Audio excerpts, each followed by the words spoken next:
Olá, Rangers! No episódio de hoje, nós vamos falar sobre células do sistema imunológico.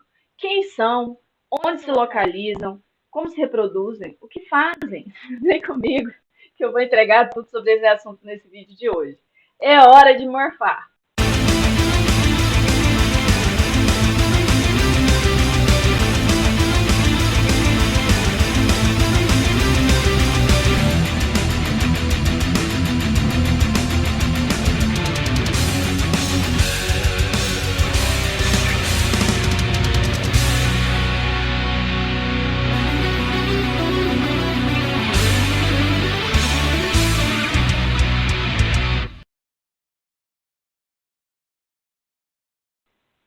Mas antes de eu te falar, né, quem são essas células, eu preciso te dar um spoiler, que nem é tão spoiler assim, que é te dizer primeiramente quem é o sistema imunológico, uma vez que essas células fazem parte desse sistema. O sistema imunológico é assim como qualquer outro sistema do nosso organismo, né? Sistema cardiovascular, sistema digestório, sistema respiratório. Logo, ele é composto por algumas estruturas e no caso do sistema imunológico, ele é composto por órgãos também, tecidos e algumas células e moléculas, galera. Então, essas células e moléculas vão atuar, vão entrar em ação para gerar o que a gente chama de imunidade, que é um termo bem conhecido pela gente aí, né? Então, hoje eu vou falar especificamente das células que compõem esse sistema. E essas células são, né, os popularmente conhecidos leucócitos, ou também chamados glóbulos brancos. Lembra daquela associação que você já deve ter ouvido falar dessas células com os soldadinhos do nosso organismo? Então, ela é realmente uma comparação interessante, uma vez que, né, essas células elas acabam desempenhando algumas funções que podem ser comparadas com a de um exército. E eu vou fazer algumas dessas comparações aqui hoje também nesse vídeo, tá bom? Então, os leucócitos, ou chamados glóbulos brancos,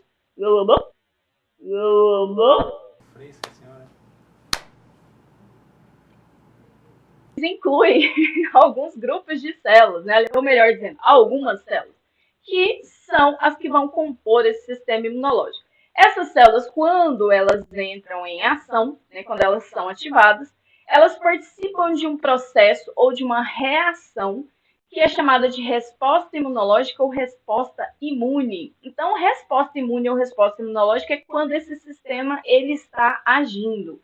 E ele age quando? Ele age contra componentes de micro-organismos, ou mesmo macromoléculas, ou proteínas, ou polissacarídeos, ou substâncias químicas que são reconhecidas pelo nosso corpo como componentes estranhos, independentemente aí das consequências fisiológicas ou patológicas dessa reação. Oxa, não entendi nada, né? Eu não entendi o que ele falou. Ou seja, o que eu estou querendo falar para você? Que essas células, elas vão atuar toda vez que elas acharem que tem alguma coisa estranha no seu organismo. Por isso, essa comparação com o exército. Ou seja, elas estão sempre a postos, fazendo uma vigilância do nosso corpo e verificando se tem algo estranho, ameaçador. Quando há algo ameaçador, elas entram em ação e elas não estão se importando muito se elas vão causar uma lesão para o organismo ou não. Ou seja, elas querem eliminar o agente agressor. Se ela vai acabar com o hospedeiro, aí já são outros 500 e não é um problema dela. Ela só se importa em fazer sua função. É paradoxo que chama isso aí. As células do nosso sistema imune, elas vêm, né, todas elas surgem, elas nascem na medula óssea. Então, lá na medula óssea existe uma célula chamada célula pluripotente, instinto ou célula-tronco, que vai dar origem, né, a dois tipos de células que a gente chama de progenitores, que seria o progenitor linfóide e o progenitor mieloide. Desses progenitores, eu vou ter a geração dos diferentes tipos de células. Então, os progenitores linfóides vão dar origem às células B, células NK, também chamadas natural killers,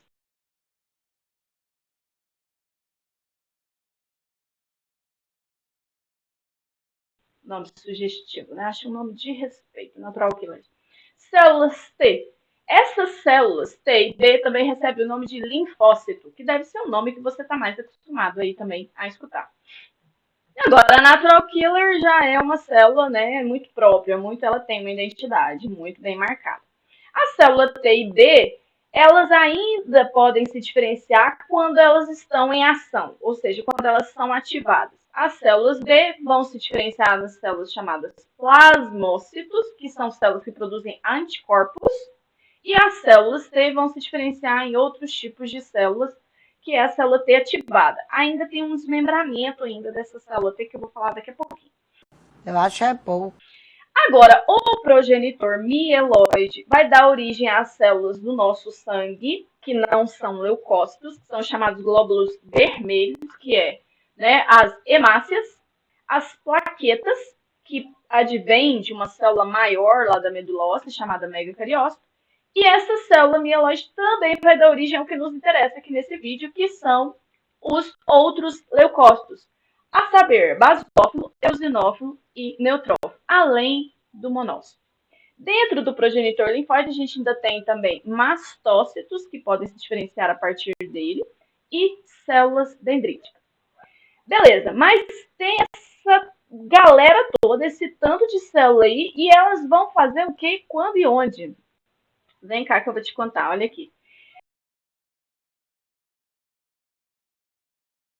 O sistema imune, como tem esse pessoal todinho atuando nele, ele precisa de fazer uma divisão, precisa organizar o pessoal.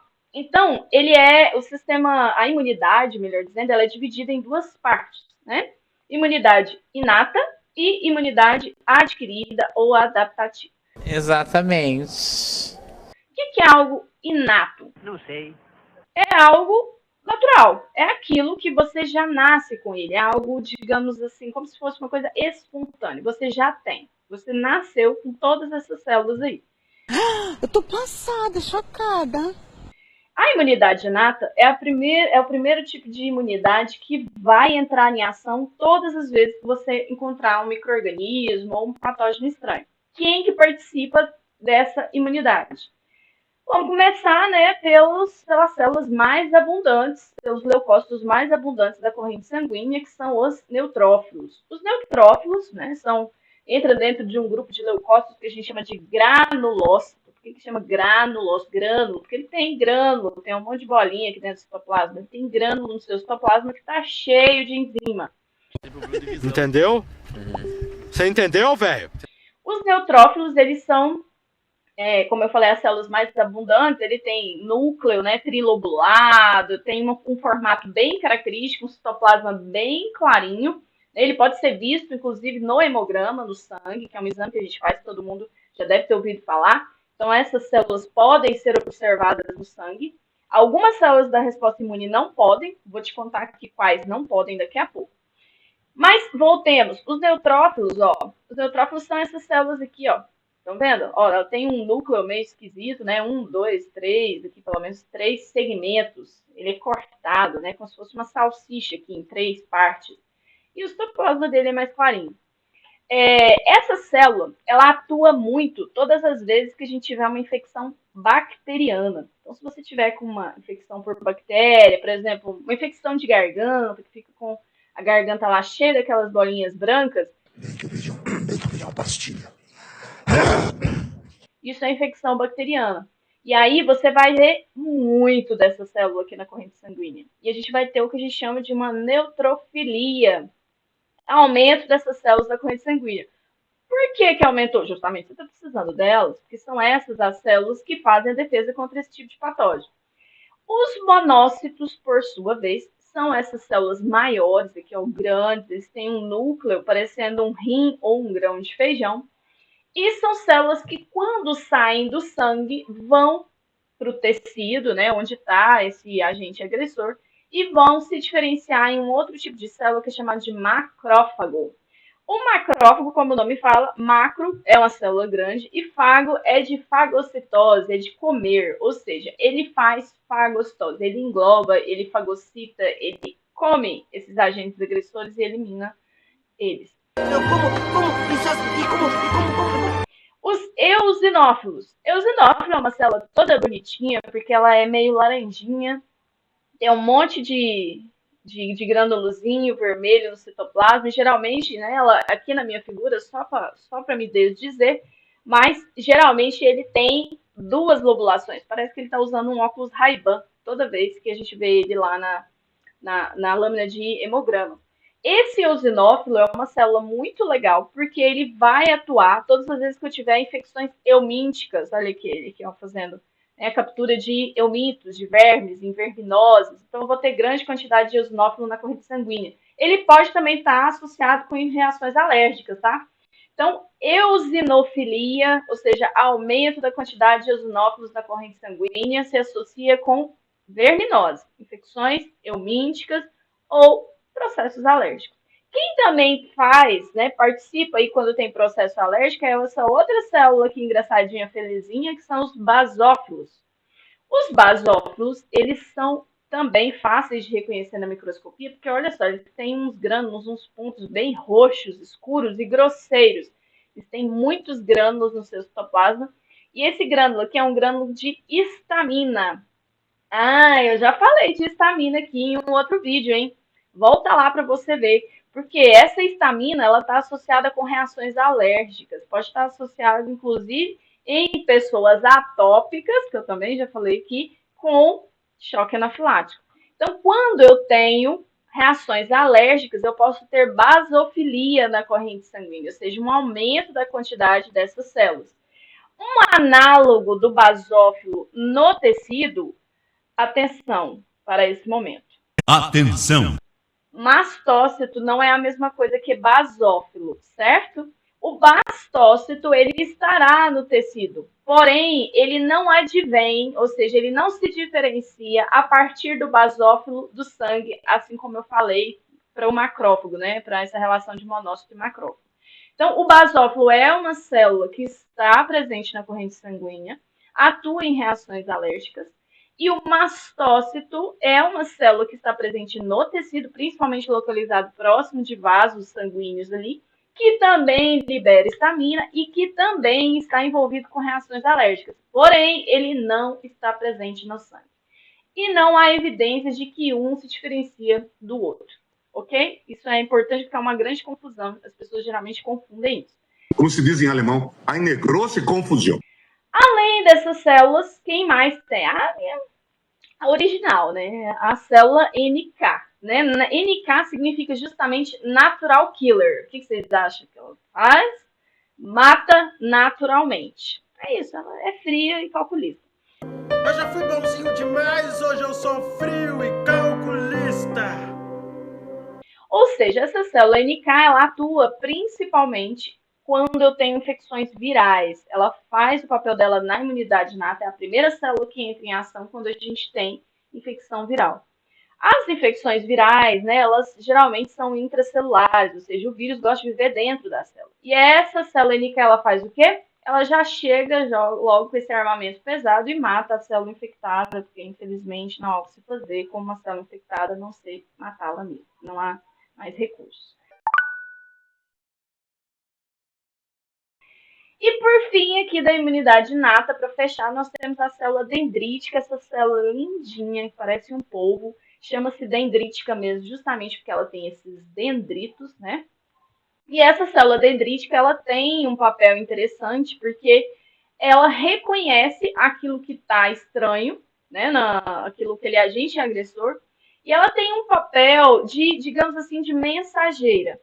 Ela aciona o outro braço da imunidade quando necessário. Ou seja, então, pensando num exército, o primeiro pelotão que vai entrar em ação vai ser essa galera aqui, essas células. Mas, às vezes, essas células não conseguem dar conta de recado. Aí a gente precisa dar conta do recado. Aí a gente precisa de chamar, né, o BOP. Aí a gente precisa de chamar o serviço especializado, que no caso é a imunidade adaptativa. E quem faz esse elo, quem chama, quem aciona, quem mostra, quem leva a mensagem é a célula dendrítica. E ela leva uma mensagem para quem? Para a imunidade adaptativa, que é composta basicamente pelos linfócitos. Dentro desse grupo dos linfócitos, nós temos os linfócitos T e os linfócitos B. O linfócito T, ele pode ser de dois tipos. Ele pode ser o chamado linfócito T CD4, ou também auxiliar, né? Ou seja, ele tem esses dois nomes. Ou linfócito T citotóxico, ou CD8, certo? E além disso, a gente também tem a célula T reguladora, que daqui a pouco eu vou falar dela.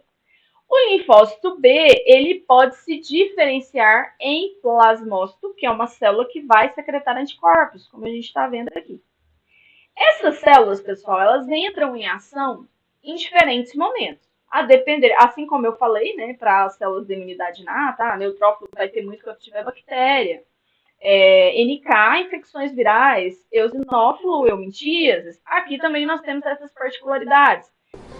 Eu não estou suportando mais. Então, a célula T auxiliar, como vocês estão vendo aqui na figurinha, ela chama auxiliar, mas na verdade, na minha opinião, na minha humilde opinião, eu deveria chamar de célula T general, porque é ela que organiza o pessoal, ela que fala o que todo mundo tem que fazer. Vamos lá. Ela vai secretar algumas substâncias, que na verdade se semelhariam a mensagens, para dizer para as outras células o que elas têm que fazer, já que elas não estão dando conta do recado. Ih, broxá! A célula T citotóxica, ela vai, nesse caso, né, como o nome fala, ela tem uma função semelhante aí à célula NK, da imunidade inata. Citotoxicidade quer dizer eliminar células infectadas. Então, geralmente, a célula T citotóxica está envolvida quando eu tenho patógenos intracelulares, ou seja, micro-organismos que vivem dentro da célula, porque ela também faz morte aí de células, né, infectadas.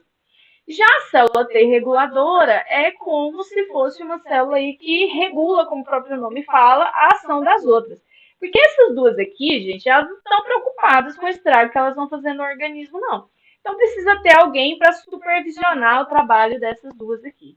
E isso é feito pela célula T reguladora. Ela está supervisionando o trabalho das duas porque o organismo precisa sair vivo, né? Então, e a T auxiliar e T citotóxica não importa muito com isso, não, tá? Ela quer mais é eliminar o agente agressor, ou seja, quer fazer guerra, não interessa o campo da guerra.